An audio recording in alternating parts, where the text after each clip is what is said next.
എല്ലാ കൂട്ടുകാർക്കും നല്ലൊരു ദിവസം ആശംസിച്ചുകൊണ്ട് മാമ്പഴത്തിന്റെ പുതിയ വീഡിയോയിലേക്ക് സ്വാഗതം. നമുക്ക് നേരെ ഉണ്ണിമോടെ അയ്യപ്പസ്വാമിയുടെക്ക് ഇന്നത്തെ ആ അടിപൊളി വിശേഷത്തിലേക്ക് അങ്ങോട്ട് പോയാലോ. ഇന്നത്തെ വിശേഷത്തിൽ കാണിച്ചിരിക്കുന്ന അനു തന്റെ സങ്കടങ്ങളൊക്കെ അനുരാജിന്റെ അച്ഛനോടും അമ്മയോടും പറഞ്ഞുകൊണ്ടിരിക്കുകയായിരുന്നു. പിന്നീട് അനുരാജിന്റെ അമ്മ ആശ്വസിപ്പിക്കുന്നുണ്ട്. പോട്ടമോളെ, പണമില്ലാത്തതിന്റെ പേരിലല്ലേ, ഇനിയിപ്പോൾ കുറച്ച് മണിക്കൂറും കൂടെ ബാക്കിയുണ്ടല്ലോ, ആ സമയത്തുള്ള പണം കിട്ടുമെന്ന് നമുക്ക് നോക്കാം, നീ വിഷമിക്കണ്ടെന്ന് പറയാണ്. ഇങ്ങനെ സംസാരിച്ചുകൊണ്ടിരിക്കുന്ന സമയത്ത് പെട്ടെന്ന് അനു ആ കബോർഡിനകത്തേക്ക് നോക്കുവാണ്. കബോർഡിനകത്തേക്ക് നോക്കുമ്പോൾ കാണുന്ന കാഴ്ച, അവിടെ ആ പെട്ടി ഇരിക്കുന്ന ആ പണപ്പെട്ടി, സേനങ്ങൾ കൊണ്ടെത്തുന്ന ആ പണപ്പെട്ടി ഇരിക്കുകയാണ്. പെട്ടെന്ന് അനു അങ്ങോട്ട് ഓടി ചെല്ലുവാണ്. നോക്കിക്കഴിഞ്ഞപ്പോൾ അതേ പണപ്പെട്ടി തന്നെ. പെട്ടെന്ന് അനുരാജിന്റെ അച്ഛനോടും അമ്മയോടും പറയും, ഇതേ ആൻറ്റി, അതേ ആ പണപ്പെട്ടി ഇരിക്കുന്നു പറയാണ്. ഈ പണപ്പെട്ടിയാണ് നഷ്ടപ്പെട്ടതെന്ന് പറയാണ്. പെട്ടെന്ന് അവിടെ കിടന്ന് അനുരാജിന്റെ അച്ഛനെ അലറി വിളിക്കുകയാണ്. വേണു, നീ ഇങ്ങോട്ട് ഓടി വന്നേ, ഇങ്ങോട്ട് ഓടി വരാൻ പറയണം. അങ്ങനെ എല്ലാവരും കൂടെ വരുവാണ്. എല്ലാവരും വരുമ്പം കാണുന്ന കാഴ്ച, ആ പെട്ടി കൃത്യം അവിടെ തന്നെ ഇരിക്കുന്നുണ്ട്.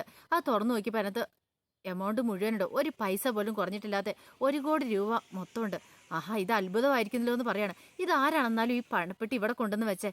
പെട്ടെന്ന് ചന്തുവിന്റെ അച്ഛൻ പറഞ്ഞു, ആരാണെങ്കിലും അവർ പഠിച്ച കള്ളം തന്നെ ഇവിടെ കൊണ്ടുപോയി വെച്ചിരിക്കുന്നത്. കൃത്യസമയത്ത് തന്നെ ഇവിടെ കൊണ്ടുവന്ന് വെച്ചില്ലേ. ഇനിയിപ്പോൾ സിദ്ധനമ്മാവൻ പറഞ്ഞ പോലെ ഒരു വിനായിക കഴിഞ്ഞ് കഴിയുമ്പോഴത്തേനും, ഇല്ലെങ്കിൽ അവർ ചോര ഛർദ്ദിച്ച് മരിക്കും എന്ന് പറഞ്ഞുകൊണ്ടാണ് ഇവിടെ കൊണ്ടുപോയി വെച്ചിരിക്കുന്നു പറയാണ്.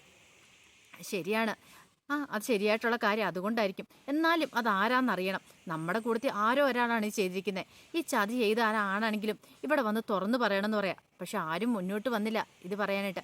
ആരെങ്കിലും തുറന്നു പറയുമോ വന്ന് ഞാനാ ചെയ്തതെന്നുള്ള കാര്യം. പിന്നീട് മഹേഷും പറയുന്നുണ്ട്, ശരിയാണ്, ആരാണെങ്കിലും അത് മുന്നോട്ട് വന്ന് അതിനുള്ള ധൈര്യം കാണിക്കണമെന്ന് പറയാം. ഈ സമയത്ത് തന്നെ വല്യമ്മാൻ പറഞ്ഞു, ആരാണെങ്കിലും എന്താ, ഇപ്പം നമുക്ക് പണപ്പെട്ടി കിട്ടിയല്ലോ, ഇനിയിപ്പോൾ അതിലേ നമ്മുടെ ആവശ്യം, കല്യാണം നടക്കുകയല്ലേ നമ്മുടെ മുഖ്യമായ ആവശ്യം. അതുകൊണ്ട് ഇനി വേറൊന്നും ഓർത്ത് ആരും തലപോക്കേണ്ട, നമ്മുടെ ആവശ്യം നമുക്ക് നടന്നാൽ പോരെന്ന് ചോദിക്കുകയാണ്. വേണു പെട്ടെന്ന് ശരിയാന്ന് പറയണം. മഹേഷ് പറഞ്ഞു, ഒന്നൊരു കാര്യം ചെയ്യാം, അവരോട് പോയി പറ, ശ്രീരാജൻ്റെ അച്ഛനോട് വിളിച്ച് പറ, പണമൊക്കെ റെഡി ആയിട്ടുണ്ട്, കല്യാണം നടക്കുമെന്ന്. ശരിയാന്നും പറഞ്ഞുകൊണ്ട് വേണു അങ്ങോട്ട് പോവാണ്. ഈ സമയത്ത് ഉണ്ണിമോട് അയ്യപ്പസ്വാമിയുടെ വാവയുടെ അടുത്തേക്ക് വരുവാണ്. ബാബരുടെ അടുത്തേക്കും സമയുടെ അടുത്തേക്കും വന്നിട്ട് പറഞ്ഞു, അല്ല അയ്യപ്പസ്വാമി, ഞാൻ കുറേ പ്രാർത്ഥിച്ചായിരുന്നു അനുചേച്ചിയുടെ കല്യാണം നടക്കണമെന്ന്. എൻ്റെ ഏറ്റവും വലിയ ആഗ്രഹമായിരുന്നു. ഞാൻ എത്രമാത്രം പ്രാർത്ഥിച്ചെന്നറിയാവോ. അയ്യപ്പസ്വാമി എൻ്റെ പ്രാർത്ഥന കേട്ടു. പക്ഷേ എനിക്കൊരു കാര്യം അറിയണം ഗിരിദേവ എന്ന് പറയണം. അല്ല ഉണ്ണിമോക്ക് എന്താ അറിയണ്ടേ, ആരാണ് ആ പണം മോഷ്ടിച്ച്, അതെനിക്ക് അറിയണമെന്ന് പറയണം.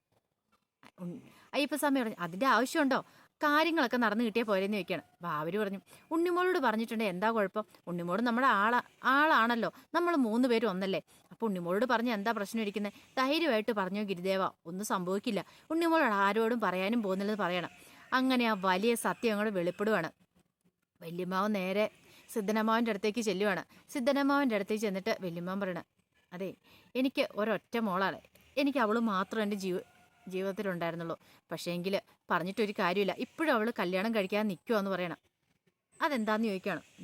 വേണു അവൻ നേരത്തെ വീട്ടിൽ വരുമായിരുന്നു, അവൾക്ക് അവളെ ഭയങ്കര ഇഷ്ടമായിരുന്നു, രണ്ടുപേരും അങ്ങനെ സ്നേഹത്തിലായിരുന്നു. ഞാനും തടയാൻ പോയില്ല, എന്തുകാരനാണല്ലോ, അതിൻ്റെ ആവശ്യമില്ലോ, കല്യാണം കഴിക്കുമെന്നുള്ള പ്രതീക്ഷയോടെ ഇരുന്നേ. പക്ഷേ അവസാനം കല്യാണത്തിൻ്റെ കാര്യം വന്നു കഴിഞ്ഞപ്പോഴത്തേനും, കല്യാണപ്രായം എത്തിയപ്പോഴത്തേനും വേണു പറഞ്ഞു 10 ലക്ഷം രൂപ അവന് ശ്രീധരം കിട്ടിയാൽ മാത്രം അവളെ കെട്ടാൻ പറ്റുള്ളൂ.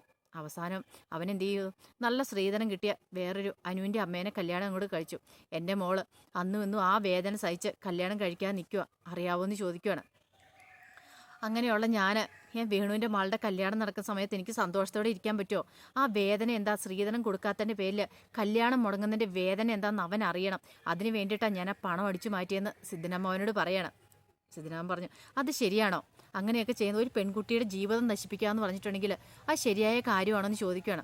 അവൾ എത്രമാത്രം വേദനിക്കുന്നുണ്ട്, നമുക്കൊരു കാര്യം സംഭവിച്ചെന്നോർത്ത് അതുപോലെ തന്നെ മറ്റുള്ളവരിലും അത് അടിച്ചേൽപ്പിക്കാൻ ശ്രമിക്കുന്ന തെറ്റായിട്ടുള്ള കാര്യമില്ലെന്ന് ചോദിക്കുകയാണ്. എനിക്കറിയാം, പക്ഷെ എൻ്റെ മോൾ ഇപ്പോഴും എനിക്ക് അവിടെ ജീവിക്കുകയാണ്. എൻ്റെ കാലശേഷം അവൾ ആര് നോക്കും, എന്ത് ചെയ്യും നോക്കുമെന്ന് എനിക്കറിയില്ല. അവൾക്ക് പ്രായമേറി വരുമല്ലേ, കല്യാണപ്രായമൊക്കെ കഴിഞ്ഞു. എങ്കിലും ഒരു 2ാം കെട്ടുകാരനെങ്കിലും വന്നാൽ മതിയായിരുന്നു എൻ്റെ മോളെ കല്യാണം കഴിക്കാനായിട്ട്. ആ ഒരു വേദന ഒരച്ഛനെ മനസ്സിലാവുള്ളൂ, ഒരച്ഛൻ്റെ വേദനയാണ് ഞാനീ പറയണേ. അങ്ങനെയുള്ള ആ വേദനയെ സഹിക്കാൻ പറ്റാത്തതുകൊണ്ടാണ് ഞാൻ ആ പണം ഇവിടെ കൊണ്ട് മോഷ്ടിച്ച് മാറ്റി വെച്ചതെന്ന് പറയണം.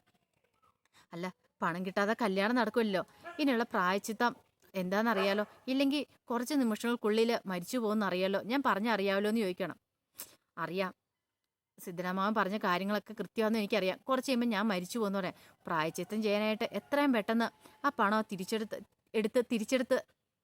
എടുത്തിട്ട് തിരിച്ചു കൊണ്ടേ വെക്കാൻ പറയാണ്. പിന്നീട് നേരെ വല്യമ്മാവൻ എന്ത് ചെയ്യുവാണ്, ആ പണപ്പെട്ടിയായിട്ട് റൂമിലേക്ക് ചെല്ലുവാണ്. അങ്ങനെ മുറിയിൽ കൊണ്ട് പണപ്പെട്ടി വെച്ചിട്ട് തിരിഞ്ഞു നോക്കിയതും ഗിരിദേവൻ്റെ ബാബയുടെ മുഖത്തായിരുന്നു. അപ്പോൾ ആ കാര്യങ്ങളൊക്കെയാണ് ഉണ്ണിമോളോട് പറഞ്ഞ അതിൻ്റെ സത്യങ്ങളൊക്കെ ഉണ്ണിമോൾ അറിയുവാണ്. എന്നാലും എന്ന് പറയാണ്, കാരണം വല്യമ്മാവൻ ഈ ചതിയൊന്നും ആരും പ്രതീക്ഷിച്ചില്ല. വല്യമ്മാവൻ അങ്ങനെ ചെയ്തതിൻ്റെ പിന്നിൽ വലിയൊരു കാര്യം കൂടെ ഉണ്ടല്ലോ. അങ്ങനെ വല്യമ്മാവൻ പോയി കയറാം. ഒരു ഗ്യാപ്പ് വന്നു കേട്ടോ, സോറി കേട്ടോ. പിന്നീട് കാണിക്കുന്ന അങ്ങോട്ട് നമ്മുടെ ഗണപതി ഭഗവാൻ വരുവാണ്. ഗണപതി ഭഗവാൻ വന്നു കഴിഞ്ഞിട്ട് ഗിരിദേവനോട് പറഞ്ഞു, അല്ല കാര്യങ്ങളൊക്കെ കഴിഞ്ഞില്ല, ഇനി ഞാൻ പോയിക്കോട്ടെ എന്ന് ചോദിക്കുകയാണ്. പറഞ്ഞു, സഹോദരനായ അങ്ങേക്ക് കോടി പ്രണാമമുണ്ട്, നന്ദിയുണ്ടെന്നൊക്കെ പറയാണ്. അതിൻ്റെ ഒന്നും ആവശ്യമില്ല. എൻ്റെ അനിയനായ സഹോദരൻ വിളിച്ചു കഴിയുമ്പോൾ എനിക്ക് വരാതിരിക്കാൻ പറ്റുമോ? അതുകൊണ്ടാണ് ഞാൻ വന്നേന്ന് പറയണം. അങ്ങനെ നമ്മുടെ ഗണപതി ഭഗവാൻ അങ്ങോട്ട് പോവാണ്. ഈ സമയത്താണ് അങ്ങോട്ട് ചന്തുവും കൂട്ടരും കൂടെ അങ്ങോട്ട് വരുന്നത്. ചന്തു വന്നിട്ട് ഗിരിദേവനോട് പറഞ്ഞു, ഞങ്ങളോട് ക്ഷമിക്കണം കേട്ടോ, കാരണം ഞങ്ങൾ ഇത്ര വലിയ ആളാ ഗിരിദേവൻ ഞങ്ങൾ അറിഞ്ഞില്ല. ഗിരിദേവൻ പറഞ്ഞായിരുന്നു കല്യാണം നടക്കുമെന്നൊക്കെ. പക്ഷേ ഗിരിദേവനെ ഞങ്ങൾ ശിക്കാരി ശംഭു എന്നൊക്കെ വിളിച്ച് അധിക്ഷേപിച്ചു. ഞങ്ങളോട് മാപ്പാക്കണമെന്ന് പറയാം. ഇത് കേട്ടതും ഗിരിദേവൻ പറഞ്ഞു, അതിൻ്റെ ഒന്നും ആവശ്യമില്ല എന്ന് പറയാണ്. നിങ്ങൾ എന്നോട് മാപ്പൊന്നും പറയണ്ട. ഭാവനും പറഞ്ഞു, അതിൻ്റെ ആവശ്യമൊന്നുമില്ല, നമ്മളെല്ലാവരും കൂട്ടുകാരില്ലെന്ന് ചോദിക്കണം. ഗിരിദേവൻ പറഞ്ഞു, ഇനി നമ്മളെല്ലാം ഒന്നായിരിക്കും. അനുവിൻ്റെ കല്യാണം കഴിയുന്നോടം വരെ നമുക്ക് ഒന്നിച്ച് നിൽക്കണം. കാര്യങ്ങളും തീർന്നിട്ടില്ല, ഇനിയും പല കാര്യങ്ങളും ഇവിടെ ചെയ്യാനുണ്ടെന്ന് പറയണം. ശരിയെന്ന് ചന്തുവും കൂട്ടരും കൈ കൊടുക്കുവാണ്. പിന്നീട് അവർ നല്ല ഫ്രണ്ട്സ് ആവുകയാണ്. അതിനുശേഷം കാണിക്കുന്നത് പിറ്റേ ദിവസമായി കല്യാണ സ്ഥലത്തേക്ക് ഒരുങ്ങി വന്നിരിക്കുകയാണ് ശ്രീരാജും ശ്രീരാജിൻ്റെ അച്ഛനും അമ്മ എല്ലാവരും കൂടെ ഉണ്ട്. അപ്പോൾ ഒരു ബന്ധുവിനോട് ശ്രീരാജിൻ്റെ അച്ഛൻ പറയാം, അതെ, കുറേ ആൾക്കാരെയൊക്കെ വിളിച്ച് ഗംഭീരമായിട്ട് കല്യാണം നടത്തണമെന്ന് ഞങ്ങൾ ഓർത്തിരുന്ന, പക്ഷെ പണത്തിൻ്റെ പേരിൽ ചെറിയ കശപിശയൊക്കെ ഉണ്ടായി. അവർ പണം കിട്ടിയാൽ മാത്രമേ കല്യാണം നടക്കുകയുള്ളൂ. അതുകൊണ്ട് ഞങ്ങൾ അധികം ആരെയും വിളിച്ചില്ല കല്യാണത്തിന്. ഇനിയിപ്പം പണം കിട്ടാതെ വന്നാൽ ഞങ്ങൾ ഈ കല്യാണം വേണ്ടെന്ന് വെക്കും. വിളിച്ചോരുടെ മുന്നിൽ വെറുതെ നാണം കിടണ്ടല്ലോ, അതുകൊണ്ട് അത്യാവശ്യക്കാർ മാത്രമേ ഉള്ളെന്ന് പറയാണ്. ഇതെല്ലാം കേട്ടപ്പോൾ ശ്രീരാജ് പറഞ്ഞു, അല്ല സമയമായല്ലോ, ഇതിലായിട്ട് അവരുടെ വിളിയൊന്നും വന്നില്ലല്ലോ അച്ഛാ, ഇനിയിപ്പോൾ പണം കിട്ടിയില്ലെന്ന് ചോദിക്കുകയാണ്. അങ്ങനെയാണെങ്കിൽ അവളെ വിളിച്ച് 2 വർത്താനം ഞാൻ പറയുന്നുണ്ട്, അവളുടെ അച്ഛനെ ഒന്ന് വിളിച്ചു നോക്കട്ടെ എന്ന് പറയണം.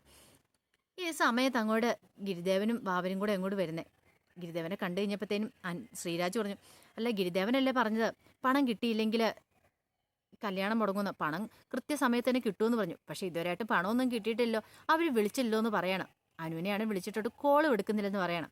ഇത് കേട്ടപ്പോൾ ഗിരിദേവൻ പറഞ്ഞു, അനുചേച്ചി ആ മണിമരത്തിൻ്റെ ചോട്ടിൽ നിൽപ്പണമെന്ന് പറയാം. മണിമരത്തിൻ്റെ ചോട്ടിലാ, നല്ല കഥയായിപ്പോയി. ശരി അച്ഛാ, ഞാൻ അവളെ കണ്ട് 2 വർത്താനം പറഞ്ഞിട്ട് വട്ടെ, ഈ കല്യാണം നടക്കില്ല, അവളൊരു ഗുഡ് ബൈ പറയട്ടെ എന്ന് പറഞ്ഞുകൊണ്ട് നേരെ ശ്രീരാജ മണിമരത്തിൻ്റെ അങ്ങോട്ട് ചെല്ലുവാണ്. മുമ്പൊരു മണി കെട്ടിയായിരുന്നു ശ്രീരാജും അനുവും കൂടെ കൂടിയിട്ട്. അപ്പോൾ കല്യാണം നടക്കില്ല, പണം കിട്ടില്ല എന്ന് അറിഞ്ഞു കഴിഞ്ഞപ്പോൾ തന്നെ ശ്രീരാജ് ആ മണിയൊക്കെ പൊട്ടിച്ച് കളഞ്ഞായിരുന്നു. പിന്നീട് ശ്രീരാജ് അങ്ങ് ചെല്ലുമ്പം കാണുന്ന കാഴ്ച എന്ന് പറഞ്ഞിട്ടുണ്ടെങ്കിൽ അനുരാജും അടുത്ത് ഉണ്ണിമോളുണ്ട്. അനുരാജിൻ്റെ ഒപ്പം തന്നെ നിൽക്കുന്ന അനുവാണ്. അവർ സംസാരിച്ചുകൊണ്ടിരിക്കുമായിരുന്നു. അപ്പം അനുരാജ് പറഞ്ഞു, അല്ല ഇത്തേൽ എന്തിനാ മണി കിട്ടുന്നതെന്ന് അനുവിനോട് ചോദിക്കുകയാണ്. മണി കിട്ടുന്നോ? മണി കെട്ടുന്ന ഗിരിദേവൻ പറഞ്ഞു, ഇവിടെ നമ്മൾ മണി കെട്ടുവാണെങ്കിൽ നമ്മൾ രണ്ടുപേരും പ്രാർത്ഥിച്ചിട്ട് വേണം മണി കെട്ടാനായിട്ട്. ആ മണി കെട്ടി കഴിയുമ്പോൾ അത് കാറ്റത്ത് കിടന്ന് ഇളകിയാടും സമയത്ത് നമ്മുടെ പ്രാർത്ഥന അയ്യപ്പസ്വാമി കേൾക്കുമെന്നാണ് പറയുന്നത്. അയ്യപ്പസ്വാമി നമ്മളെ ഓർത്തുകൊണ്ടേ ഇരിക്കുമെന്ന്, അതുകൊണ്ട് ആ മണി കിട്ടുന്നതെന്ന് പറയാം. ഇതെല്ലാം കേട്ട് കഴിഞ്ഞപ്പോൾ അനുരാജ് പറഞ്ഞു, അല്ലെങ്കിലും എൻ്റെ പ്രാർത്ഥന അയ്യപ്പസ്വാമി കേൾക്കും, ഞാൻ എപ്പോഴും വന്ന് പ്രാർത്ഥിക്കുന്നതല്ലായിരുന്നോ, എൻ്റെ പ്രാർത്ഥന കേൾക്കാതിരിക്കാൻ അയ്യപ്പസ്വാമിക്ക് കഴിയില്ലോ എന്ന് പറയണം. അപ്പോൾ ശ്രീരാജു ഇത് കേട്ടു അങ്ങോട്ട് വന്നത്. ശ്രീരാജിന് എന്ത് ചെയ്യണം എന്ന് പറഞ്ഞാൽ ശ്രീരാജ് ഇങ്ങനെ നിൽക്കുകയാണ്. പെട്ടെന്ന് അനു പറഞ്ഞു, ബാ അന്ന് നമുക്കുണ്ടോ കൂടെ അങ്ങോട്ട് മണി അങ്ങോട്ട് കെട്ടിയാലോ എന്ന് ചോദിക്കുകയാണ് അനുരാജിനോട്. അനുരാജ് പറഞ്ഞു, അനു ഇപ്പോഴാണെങ്കിലും എന്നെ സ്നേഹിച്ചല്ലോ, എന്നെ തിരിച്ചറിഞ്ഞല്ലോ, എനിക്ക് ഭയങ്കര സന്തോഷമായെന്ന് പറയണം. പിന്നീട് അനു മണി കയ്യിലേക്ക് എടുക്കണം. എൻ്റെ കൂടെ ആരാണോ ഉള്ളത്, എൻ്റെ ആജീവനാന്തകാലം, എനിക്ക് ജീവനുള്ളിടത്തോളം കാലം ഞാൻ അവരെ കൈവിടില്ല എന്ന് പറയണം. അയ്യപ്പസ്വാമിക്ക് വാക്ക് കൊടുക്കണം. അതുപോലെ തന്നെ അനുരാജും അങ്ങനെ പറയാണ്. 2 പേരും കൂടെ പോയി മണി കെട്ടുകയാണ്. അയ്യപ്പസ്വാമിയും ഗിരിദേവനും ഇതെല്ലാം കണ്ടപ്പോൾ സന്തോഷമായി. ഉണ്ണിമോൾക്കല്ല, മണി കെട്ടിയിട്ട് വന്നു കഴിഞ്ഞപ്പോഴത്തേനും ശ്രീരാജ് അങ്ങോട്ട് പാഞ്ഞു ചെല്ലുവാണ്. പാഞ്ഞു എന്ന് ചോദിച്ചു, നീ എന്ത് പരിപാടി അനു കാണിച്ചത്? നീ എന്തിനാ അവിടെ ഇവനെ കൊണ്ട് മണ കിട്ടിയത്? ഞാൻ കല്യാണം കഴിക്കാൻ പോകുന്ന പെണ്ണാ അത്, നിനക്കത് അറിയാവുന്ന ചോദിക്കുകയാണ് ശ്രീരാജ് അനുരാജിനോട്. ഇത് കേട്ടപ്പോഴത്തേനും അനുരാജ് പറഞ്ഞു, നീ കല്യാണം കഴിക്കുന്ന പെണ്ണോ? അത് നല്ല കഥയായിപ്പോയി, ഇവളെൻ്റെ പെണ്ണാ ഇപ്പം. നീ കല്യാണം കഴിക്കാൻ പോകുന്നൊക്കെ മുമ്പ് പറഞ്ഞല്ലേ, പണം കിട്ടാത്തതിന് പേരിൽ അത് മുടങ്ങിയില്ലേന്ന് ചോദിക്കണം. ഇതെന്താ അനു ഇയാൾ ഈ പറയണേന്ന് ചോദിക്കണം. പെട്ടെന്ന് അനു പറഞ്ഞു, ഇനിയിപ്പോൾ അതിനെക്കുറിച്ചൊക്കെ ഓർത്ത് ശ്രീരാജേട്ടൻ വിഷമിക്കണ്ട കേട്ടോ, എന്നെ കല്യാണം കഴിക്കുന്ന അനുരാജാന്ന് പറയണം. അനാവശ്യം പറയരുത് നീ എന്ന് പറയണം. ഗിരിദേവൻ പെട്ടെന്ന് പറഞ്ഞു, അല്ല ഇതിനകത്ത് എന്തിനാ ഇടപെടേണ്ട ആവശ്യമുണ്ടോ? നിങ്ങളുടെ വായിന്ന് വീണൊരു വാക്കുകൊണ്ടാണ് ഇപ്പോൾ അനു അനുരാജിന് മുന്നിൽ തല കുനിച്ച് കൊടുക്കുന്ന പറയാ. ഞാൻ പറഞ്ഞു വാക്കോ, ഞാൻ എന്ത് വാക്ക് പറഞ്ഞെന്നാ? അല്ല, ശ്രീരാജല്ലേ പറഞ്ഞത് ഈ കല്യാണം നടക്കണമെങ്കിൽ പണം കിട്ടണമെന്ന്. പണം കിട്ടിയില്ലെങ്കിൽ കല്യാണത്തിൽ നിന്ന് പിന്മാറുമെന്നും പറഞ്ഞു. പണം കൃത്യസമയത്ത് അനുവിൻ്റെ അച്ഛൻ തന്നില്ലോ നിനക്ക്. അപ്പം നിങ്ങൾ കല്യാണത്തിൽ നിന്ന് പിന്മാറില്ലേ? അപ്പം അതിന് പകരമായിട്ട് അവരുടെ അച്ഛൻ വേറൊരു കല്യാണം ആലോചിച്ചു. അനുരാജിനെ കൊണ്ട് കല്യാണം കഴിപ്പിക്കുന്നു. നിനക്ക് എന്തെങ്കിലും പറയാനുണ്ടോ എന്ന് ചോദിക്കണം. ഒരു നിമിഷം ഞെട്ടിത്തരിച്ച് നിൽക്കുകയാണ് അനുരാജ്. ശ്രീരാജ് എന്ത് ചെയ്യണമെന്ന് അറിയത്തില്ല. അങ്ങനെ അനുവിൻ്റെ അനുരാജനും കല്യാണം അങ്ങനെ മംഗളകരമായിട്ട് നടക്കുകയാണ്. അതിൻ്റെ വിശേഷങ്ങളാണ് നമ്മളിന്ന് കണ്ടേന്ന് പറഞ്ഞിട്ടുണ്ടെങ്കിൽ, എന്നിട്ട് ബാക്കി വിശേഷങ്ങളായിട്ട് വൈകുന്നേരത്തെ പ്രൊമോയിൽ വരാട്ടോ. ഒരിക്കൽ കൂടി എല്ലാവർക്കും നല്ലൊരു ദിവസം ആശംസിച്ചുകൊണ്ട് നിർത്തുന്നു. നന്ദി.